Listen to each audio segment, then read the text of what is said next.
I want to share something I find really important, something I've been struggling with as an artist.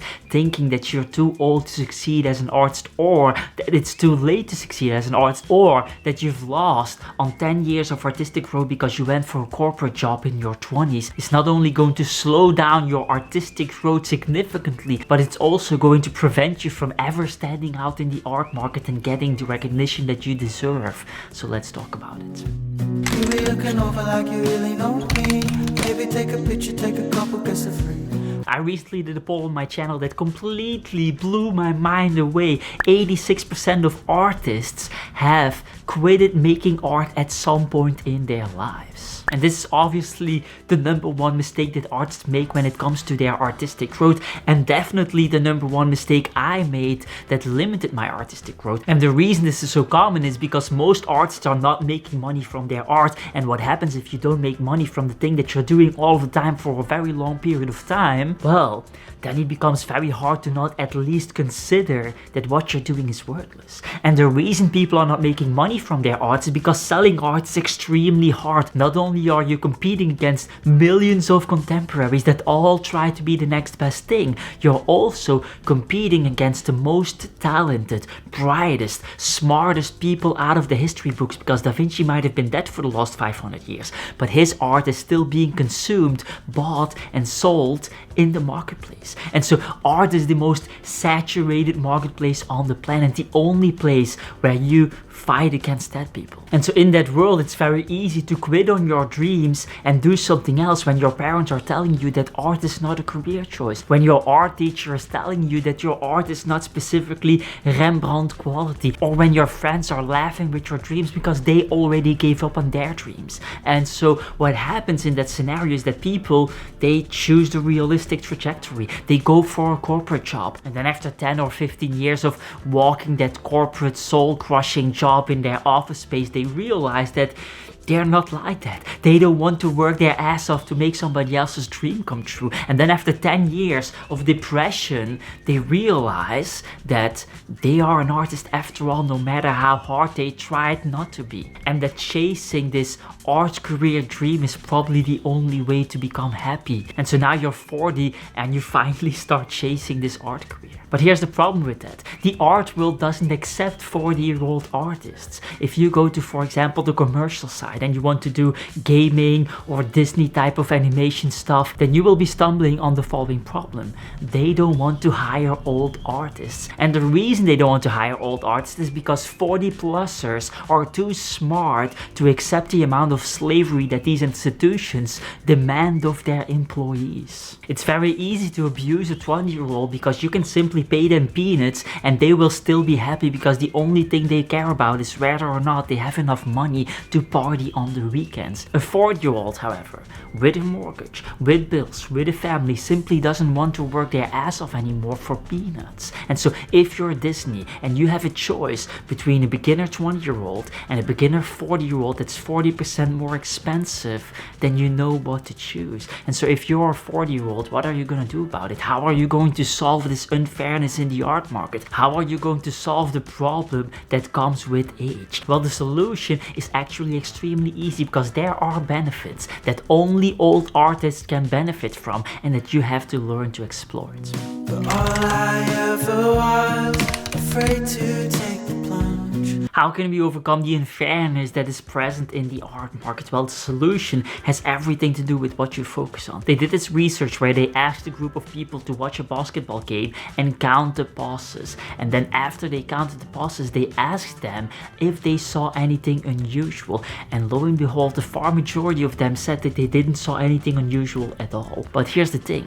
There was a man dressed in a gorilla suit walking over the court in the video, and none of them noticed something as obvious as a man dressed in a gorilla suit. And so what can we learn from this? Well, what you focus on in life literally changes your reality of life itself. Depending on what you focus on, you will feel like a 40-year-old artist that is doomed because they're too old to succeed in the arts, or like a 40-year-old artist that is living in the best time in history and is about to conquer their dreams. Because thanks to the rise of the creator economy, everything is possible. For the first time time in history, the establishment doesn't have the power anymore. For the first time in history, the gatekeepers that are deciding who wins and who loses in the arts are gone. For the first time in history, you don't need a budget to start an art business. For the first time in history, you don't need a degree to succeed as an artist. For the first time in history, ethnicity doesn't play a role anymore in your success as an artist. For the first time in history,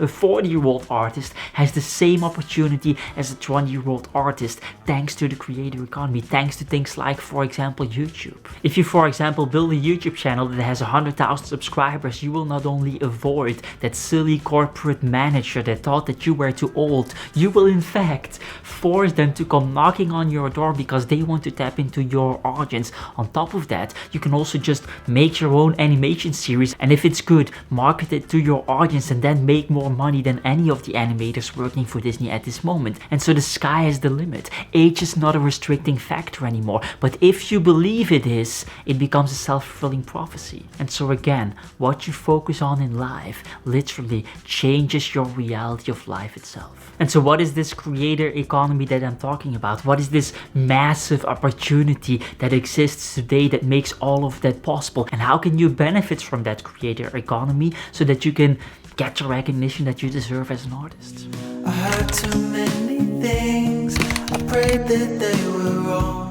One of the problems with the social media landscape at this moment is that the algorithm is pushing the best artists on top and you get to see them all of the time. And so as a result, you compare your behind the scenes with the highlight reels of the best artists of our times. And so of course you're going to feel bad about it. Of course you're going to feel jealous. Of course you're going to feel like they are way better than you. And especially if you've missed out on 10 years or 20 years of artistic growth because you went for that corporate job. And it becomes even worse when you then see a 22-year-old that is way more successful on social media than you, even though they're making art that is objectively speaking less good.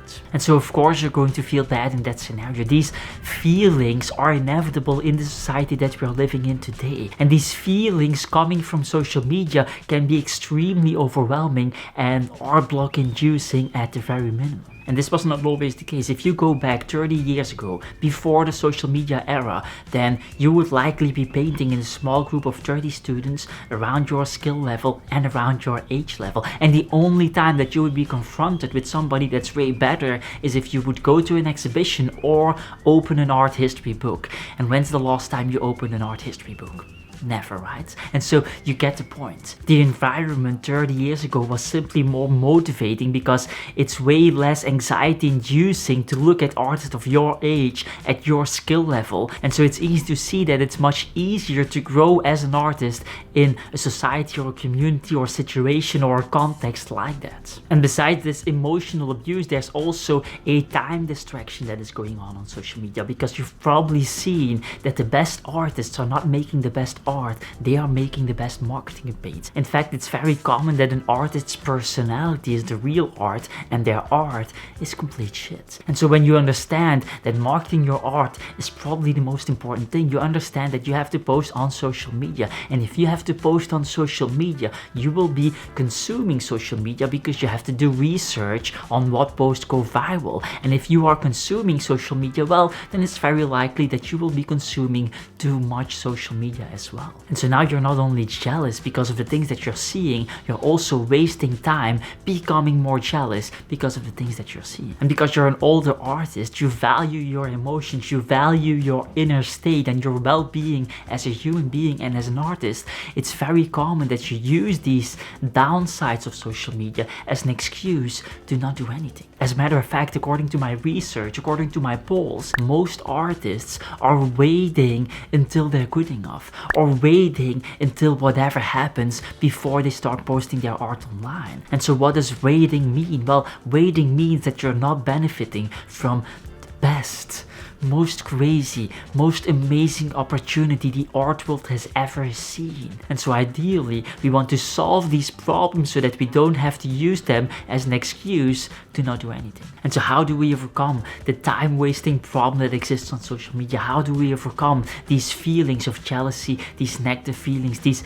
downward momentums that we feel when we go on social media as artists? Well, the first thing that I personally do on YouTube, for example, is to create multiple YouTube accounts for different purposes to train the algorithm to serve me instead of distract me. And so what you want to do here is you want to create, for example, 3 YouTube accounts. One where you only watch art business videos, another one where you only watch art making videos, and then another one where you watch whatever the fuck you want. And when you do that and you watch through one of your research channels, a strange thing will happen. YouTube will over time only show you research related videos, meaning that you will not be wasting your time on time wasting distracting videos. And so what you're effectively doing here is training the algorithm to serve you instead of training the algorithm to keep you as long as possible on the platform. Another more radical approach that I've been using that has worked extremely well for me is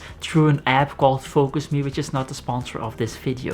And what this app allows me to do is to block out apps or words or websites or software programs or anything on my computer during particular time frames of my choosing. So let's say that I'm making art on Friday, Saturday, Sunday, then I can block everything from social media apps, from words that might be typed into Google that would distract me or anything, and then I'm free to do painting only, art only, Friday, Saturday, Sunday, without any form of distraction. Now, once you know the pitfalls of social media and how to solve them so that you can stop waiting and start using it, it's time to actually talk about using it and how you can use it to create the art career of your dreams. And there's one thing that older artists have that young artists or young people in general simply don't understand yet. And accidentally, it's also the #1 differentiator between success on social media and complete failure on social media. And so let's talk about it.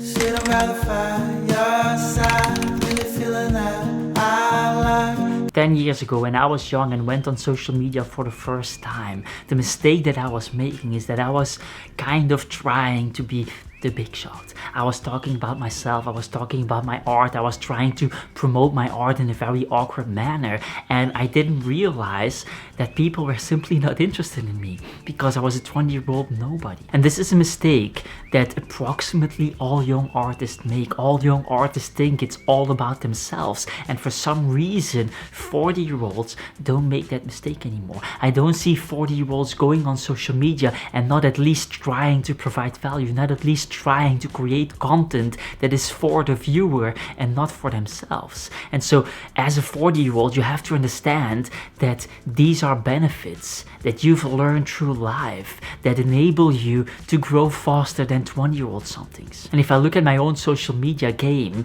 going from making content for myself to making content for the viewer meant that I went from a couple of likes a post to tens of thousands of likes a post, millions of views a post. And so these skill sets that you naturally already learned as a 40-year-old are just extremely powerful. But again, you have to focus on that. If you're focusing on the things that you lack, then it becomes a self-fulfilling prophecy the other way around. If you focus on the things that you've learned through age, it becomes a self-fulfilling prophecy as well. If you're wondering about some of the strategies that I use myself to succeed on social media, I'll link a video in the description and in the end screen. That said, get the hell out of here.